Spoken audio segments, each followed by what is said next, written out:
Hi, my name's Mortimer. This is lesson 2. We're going to go through a few different grooves now. Okay, on this second lesson we're going to work on just a basic rock groove.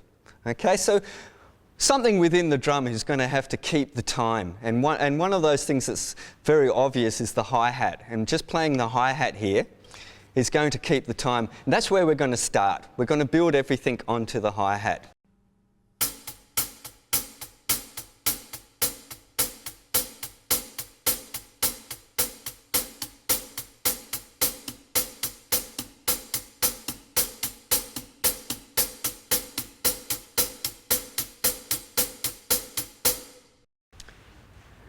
When you've got that hi-hat part down, what's that called is eighth notes, and we're playing eighth notes. So if you imagine what we call a bar in music, and we divide it into 8, okay? And that's what we're doing, we're playing eighth notes on the hi-hat. We're dividing one bar into 8. Now a lot of people, they might say, well, a rock beat is actually based on the bass drum, and you build it up from the bass drum. But what we're doing is we're going for the highest common multiple here, and the fastest rate thing in this beat is the hi-hat playing eighth notes. So now we're going to add the bass drum to this, and we're going to play, bass drums are going to be playing quarter notes. So for every second time you play a hi-hat, which is playing eighth notes, you're going to be playing quarter notes. So basic mathematics is there's 2 hi-hats for every bass drum.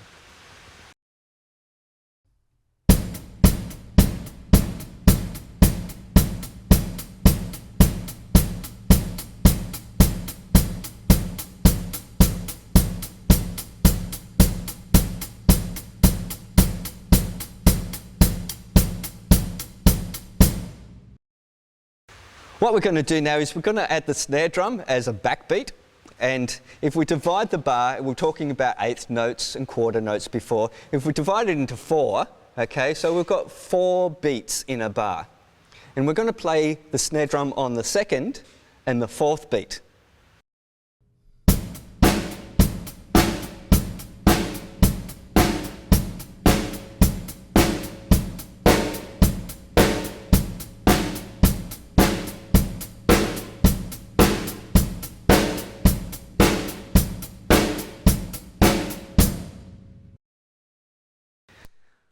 Now that you've got this down, we're playing the hi-hat as eighth notes, the bass drum's playing quarter notes, and the snare drum's playing on the 2 and the 4. What we're going to do now is we're going to add one of those little things from the first lesson, and it's just one little part of a double stroke roll. Now the double stroke roll is right, right, left, left, right, right, left, left. This little part of the double stroke roll, we're just going to throw in a couple of little lefts, like a double stroke, like that.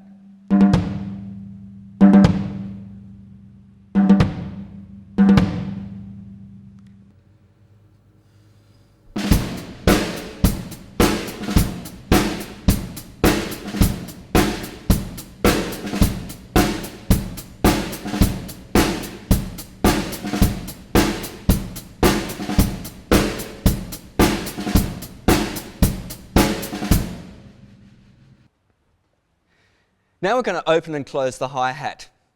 I'll show you how to do it just on the hi-hat on its own, like this.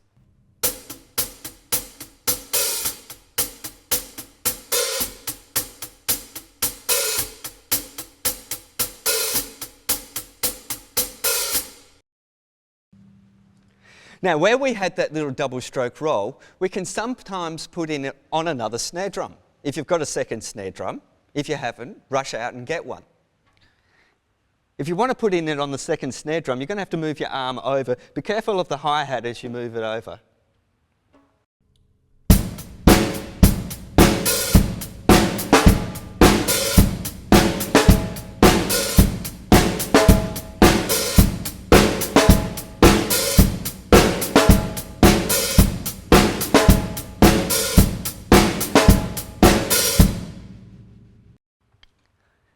Now that we've got this open and close hi-hat sound, we can start spicing up this beat a little bit more by having the little double stroke roll, the open and close hi-hat, and we can throw in a few on the little snare drum as well.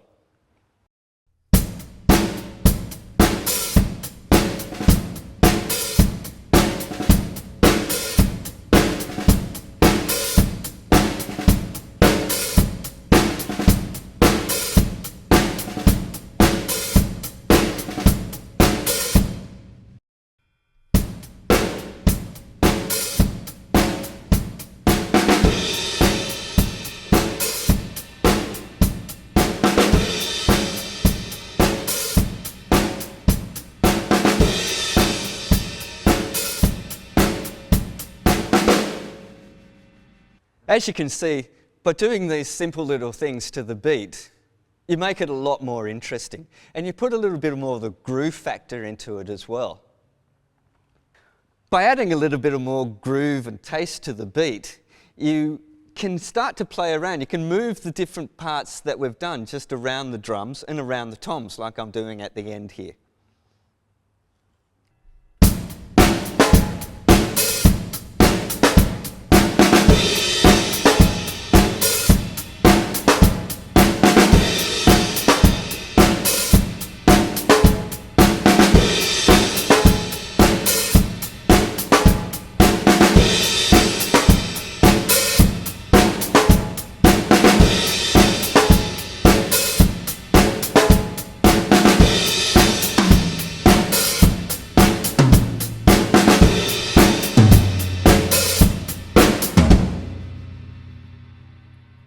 One of the important things about adding some spice to the beat is, well, we practice all these singles, doubles and paradiddles before. We might as well use them. If you're using some of these doubles and singles and paradiddles and you've come up with some ideas of your own, you're playing them smoothly, you're playing them groovily, okay? Well, then they're part of your signature. Where you choose to put those into a beat becomes your personal stamp on that beat. But you've practiced some now, and you've practiced some rudiments, and let's throw some of these rudiments in there. We'll put some fills in around the beat, and we'll add your own personal signature to these things.